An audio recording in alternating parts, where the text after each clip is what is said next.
Welcome back to the Startup Show. I'm your host, John Biggs. Today on the show, we have Nikita Bridan. He's co-founder of Oilstainlab, and you're bringing all kinds of cool stuff, including VR, to mobility, right, Nikita? Yeah. We started a few years back as kind of a design consultancy, and now we're sort of trying to change the boutique sort of mobility EV sports car game. Okay, so that sounds really hard. I think I know one or two other folks who are trying that too, and they've got a lot of money. What do you guys? What's your angle? Yeah, making cars is super capital intensive. We've been doing it for kind of the big OEMs along. So I'm a co-founder along with my twin brother. We've been doing it for the big OEMs for the last 15 years or so. Think there's a lot of room for improvement, and the way technology is sort of marching on, and the accessibility and the democratization, I guess, of what you're able to do these days. I think it gives us a pretty good shot. Now, you're straight up trying to build a car, or are you just going to be building, or just going to be recommending or designing for other companies?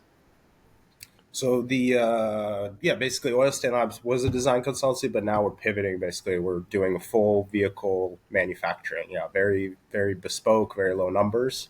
But yeah, we see basically a market opening, and we're trying to target that one. What is that market? Who's the person who says to themselves, you know what, I need an electric vehicle from two brothers who have worked in the auto industry for years, but I want this car. How do you grab that market?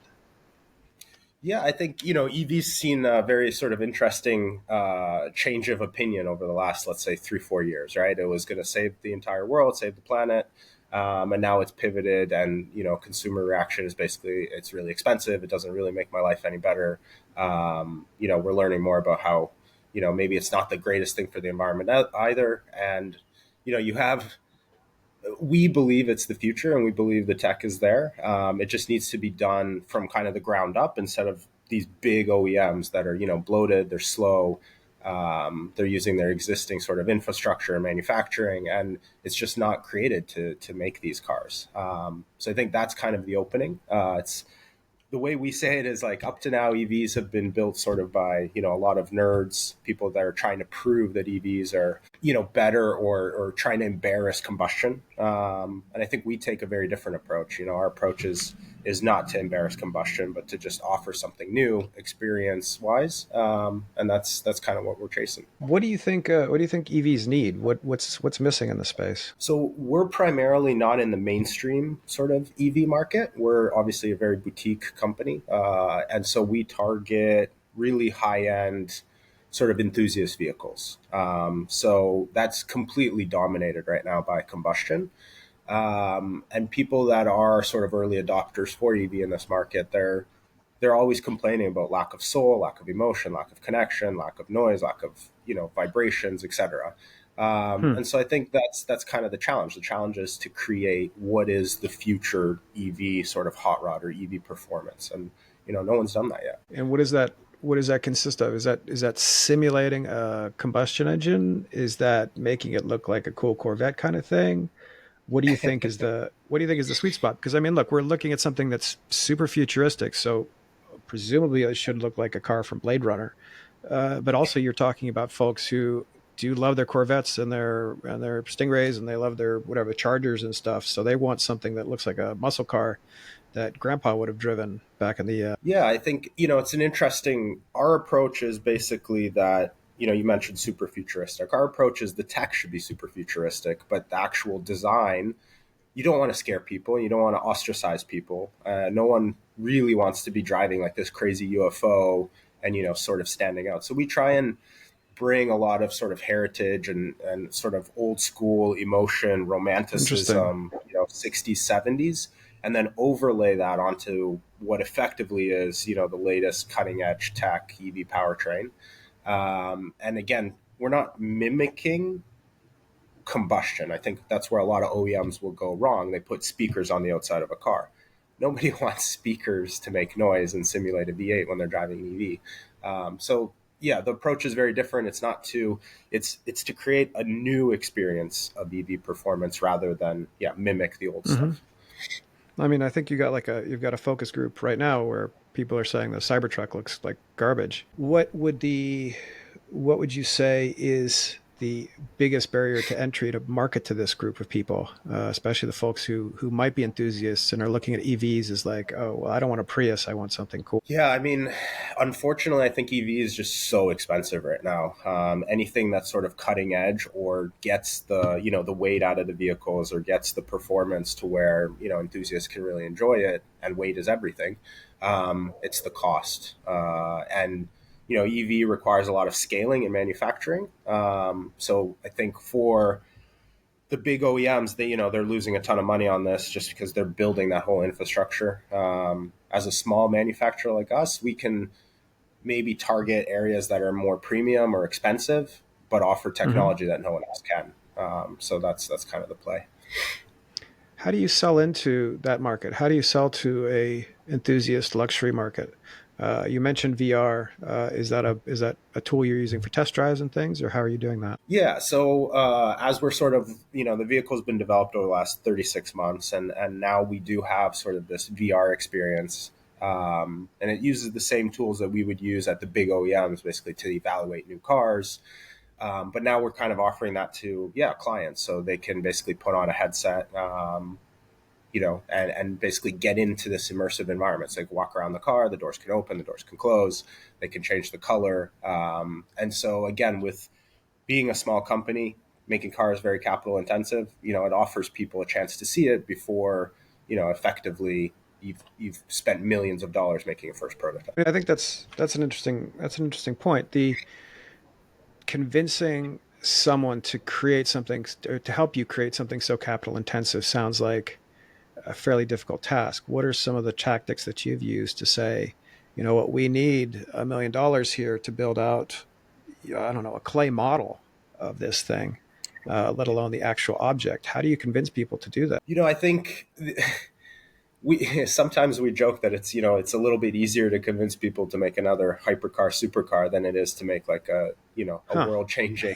sort of product. I think in many ways it is a little bit shallow and ego driven, and I think people want to be Mm-hmm. part of really cool stuff, right? And so um, yes, we're not changing the world, we're not saving the world, but it is a very cool product. It's very emotional, and everyone wants to have the latest and coolest sort of car. I mean, they're basically toys, right? So Mm-hmm. if you like the toy enough, then you invest.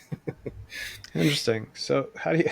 That's actually a great point. You're producing something that a very rich person would really get a big kick out of, and so your market is essentially saying, hey, this is going to be a really fun thing to own, why don't you buy one? And they'll be like, yeah, let's do it.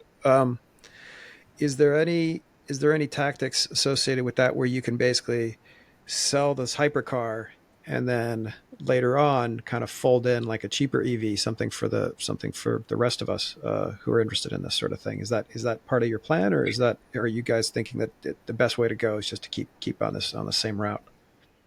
Yeah, I mean, 100%. Basically, we've got the full business model developed, and of course, yeah, there is the element of the more affordable one. My brother and I were come from a simple background. Million plus cars, not really our sort of big thing. So we like Mm-hmm. affordable, lightweight, cheap, sort of fun cars, and that's ultimately where we want to get to. It just, again, it takes time to scale everything up, the factories, the manufacturing, the team, and the technology needs to mature a little bit.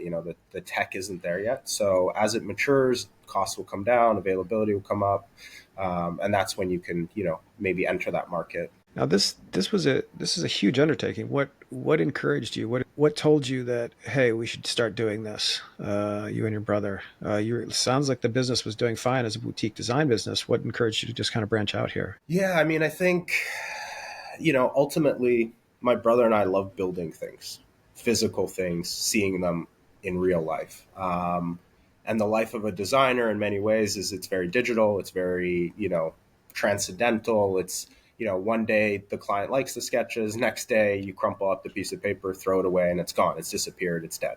And so we wanted to build something, again, something real. And that's kind of what we're chasing, is sort of, and genuinely we do believe that there is a better way, and that the product should exist and needs to exist. How far out are we from general EV usage, like completely replacing combustion? Wow, loaded question.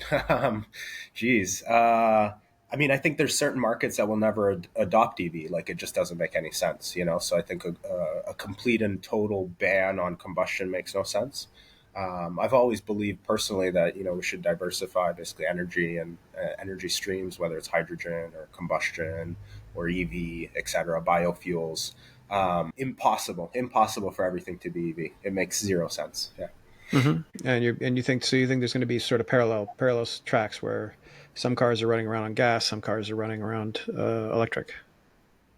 Yeah, What absolutely. what Because what what wins? What in the balance? What wins? I think, I would say majority of people live in urban city centers, right? And for that use case scenario, I think EV makes a ton of sense, right? But if you're Mm-hmm. living in rural Montana where there's no chargers and there's you've got a big truck or something, like why on earth would you ever use an EV? Like, it makes no sense. Same thing with climates that have huge variation in sort of temperature. Again, like in Canada, where I'm from, like in the middle of winter, an EV makes no sense. You have no range, you have no usability. Mm-hmm. Um, I think people forget also with EV is like how heavy these things are. These cars are so heavy, so wasteful. So I think there's an element of where we need to like downsize the vehicles, downsize, reduce weight. That's efficiency. I think the worst car, for example, like for sale right now, is the Hummer H1 or the Hummer truck. Mm-hmm. I mean, the battery is 3,700 pounds, so it weighs more than Mm-hmm. like a Camry. Just the battery. This makes no sense. What advice would you give to somebody who's tackling a huge problem like this? Wow, it's interesting, right? Because it's like when you start, you don't know what you don't know, and certainly I wouldn't have started this if I knew everything that I knew now. It would just be so overwhelming. So I think keep a very open mind, step by step, little bites, and just persistence. Right. The easiest thing to do, and what 90% of people do, is just kind of give up. But yeah, if you just keep going, just keep going. If you believe in it, yeah. Was there ever a moment where you and your brother were like, I don't think we're going to make this car. It's going to be a little too nuts. Yeah. I mean, there's definitely been quite a few moments, whether it's in the engineering or whether it's on the legislation side, or where you just run into like a complete utter roadblock, and you're just like, okay, And I think running your own business, there's incredible highs, there's incredible lows, sometimes all in the span of one afternoon. So yeah, it's exciting, but yeah, just got to keep going. All right. Yeah, I'm looking at some of the cars now. We'll put a link over to these things. They look like I guess they look like little Porsches and things that from almost the 60s and 70s, like you said, which is pretty wild. All right, very cool. All right, what was your favorite ride in one of these things? Did you do the Pacific Coast Highway or anything? Yeah, I mean, we've driven that car. My favorite memory is probably we drove it from LA to New York to take it Mm. to a car show in New York. So 3,100 miles in that thing. And then driving it, sleepy small towns, that's great. But then in New York, actually in Manhattan, and then taking a ferry with the car, the skyline sort of receding. I think that's my Hmm. favorite moment. It's very surreal. Yeah, yeah. I mean, it sounds like you can still have as much fun with these EVs as you could with I don't know, '64 Corvette or something. Yeah. So the new car will sort of play into that a lot more, and that's where hopefully the experience will be we think far even more superior than kind of some of this regular combustion stuff. All right. Well, Nikita, thank you for joining us. Nikita, Oilstainlab is the you guys are in Signal Hill, California, right? Correct. Yep. Very cool. All right, so head over Oilstainlab. Uh, I'm John Biggs. This has been the Startup Show. We'll see you next episode.